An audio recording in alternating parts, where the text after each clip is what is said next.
Kim Kardashian's journey to success started with the hit reality TV show Keeping Up with the Kardashians. But these days, she might be even better known as an extremely successful and savvy businesswoman. Yes, of course, it doesn't hurt to have a hit reality TV show to help you boost your brand recognition. However, that alone does not explain how Kim's net worth is estimated at around $1.2 billion, while her sisters and fellow co-stars, still successful in their own right, are worth only relatively Kourtney at $35 million and Khloe at $40 million. That's why in today's video, we're going to cover 4 traits that have made Kim Kardashian such a successful businesswoman and that you can make your own. Hi there, I'm Luisa Zhou, and this channel is all about helping you build your own online business so that you can create the freedom, the fulfillment, and the impact that you are meant to. If you want to be an entrepreneur or have already started your journey, but you're not sure that you have what it takes to succeed, I think you're going to be pleasantly surprised by the 4 signs that we're going to cover in today's video.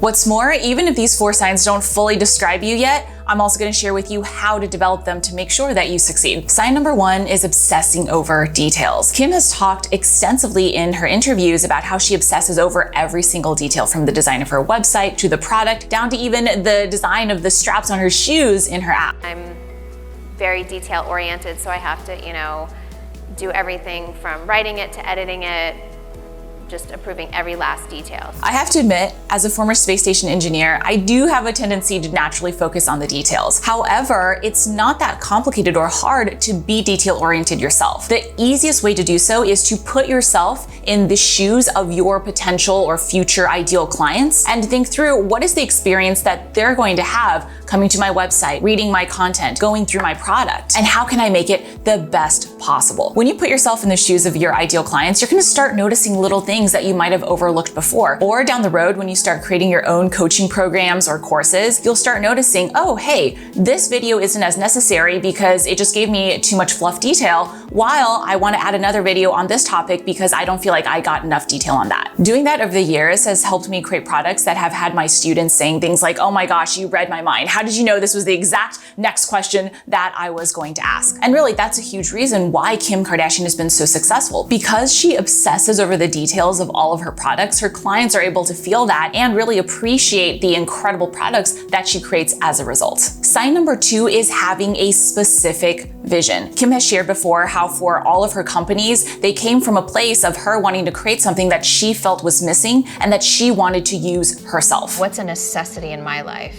And if it's not perfect, how can I try to make something that is? I never just felt like anything was the way that I would have done it. And so I really started from scratch in my head about the items and the pieces that I really felt like there was a need for. Now, it can be easy to get tripped up at this point thinking you have to have this really grand, big vision in order to be successful. The good news is that that is not the case. What makes a vision successful is the emotion behind it, not the grandness of it. Let me use myself as an example. For me, when I was starting out, there were 3 aspects of my vision that were very personal to me. The first was my motivation. And my motivation was that over the period of a year, everyone in my family had crazy life-threatening emergencies happen to them. My mother was diagnosed with cancer. My father had to be rushed to the ER for heart surgery, and my sister got hit in the eye with this freak snowball and almost lost her eyesight. Because all this happened over such a long period, I didn't have enough vacation days to take off the whole year and be with my family. And that helped me realize that I needed to create a business so that I could have the freedom to control my schedule and be there for my loved ones when they needed me. So part of that vision can simply be having a great personal motivation that's going to drive you to put in the work and continue showing up no matter what obstacles come your way. Another way to identify your vision is to think about what makes you mad. For me personally, it took me years of lots of trial and error and taking lots of courses, trying lots of information, and failing to build my business before I pieced together myself what it really took. I also spent tens of thousands of dollars investing in coaches, courses, and mentors who hadn't done exactly what I wanted to do, which was build a business before I left my job so that I could leave my job and replace my income. I was really mad because I was good at the skills that I was doing in my business back then, which were the skills I had in my job, and all I wanted to do was to give value so that I could build my business while helping others. I didn't think it should have taken that much time, been that complicated, or have cost me that much to figure out what I didn't know. That gave me the motivation to create something to help people in that exact situation so that they wouldn't have to go through what I did. The final way to think through your vision is through your beliefs. For me personally, I believe that anyone who has a big dream of starting and growing their own online business and helping others can do it if they're willing to put in the work. That's a really personal belief for me because frankly, no one around me supported me when I was on my journey. Even my parents told me, hey, when are you gonna give up this crazy hobby and focus on your career, which is what really matters? However, I believed in myself and I told myself, hey, once I figure this out, I'm gonna help others. I'm gonna create this community for other people just like me who believe in themselves but could use a little bit of support because they're not getting it from their friends and family. Those three aspects all helped contribute to my very specific vision, and maybe while it wasn't as grand or as big as you've been taught to believe that your vision needs to be, it was more than enough. Sign number 3 is to normalize work. In other words, to make working and working hard not a big deal and a normal part of your life. Kim has frequently shared in interviews her schedule, which includes waking up at 5 in the morning, maybe sometimes not going to sleep until midnight, and working nonstop throughout the day on her various projects while also prioritizing time with her kids. I used to work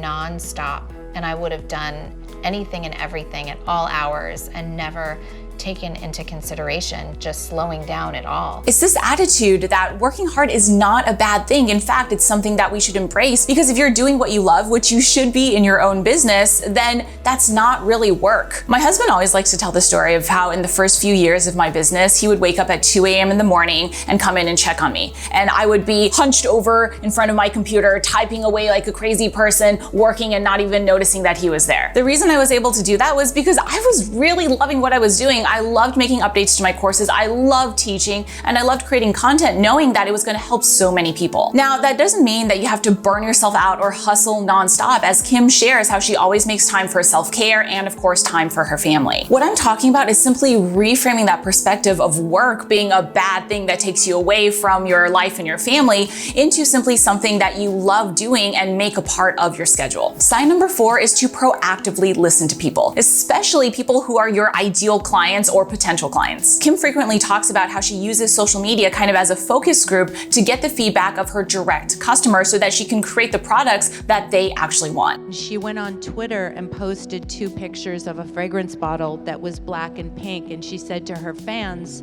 do you guys like the light pink or do you like the dark pink? If you're already doing that, great. If not, it can be as simple as going online to forums or to social media platforms where your ideal clients are already hanging out and simply looking at what they are saying. That's actually, in fact, how I got my first paying client in my first online business. Back then, I was doing digital advertising consulting, and frankly, I didn't know if anyone would even want to buy from me. So I went online into Facebook groups at the time, and I saw a woman asking some questions about running Facebook ads. I messaged her and said, hey, look, I'm not trying to sell you anything, I promise. I do this in my job so I can answer your questions, and all I'd ask for in return is a few minutes of your time to ask some market research questions. So we got on a call, I helped her, she answered my market research questions, and then she actually asked me follow-up questions for 2 weeks. I was thinking, I'm so glad someone even wants to ask me questions, and after 2 weeks, she emailed me out of the blue and said, you've helped me so much for free already, how can I hire you? And the reason that happened was because I listened to her, I gave her help with exactly what she wanted, and she realized that she wanted even more. That's also the reason I was able to cross over $1 million in sales in the first year of this business back when I started. Over the course of that year, I brought in hundreds of clients through my coaching programs and courses. And the crazy thing is, I spoke to almost every single one of them in some way, shape, or form. I would speak with as many people as possible before they even enrolled into the program to make sure that they were my ideal clients, I could help them, and I was understanding their questions and their hesitations and what they wanted to get out of the program. Once people joined the program, I had them fill out welcome questionnaires that were really detailed, and I read through all of them. And I also provided personal support via group calls and emails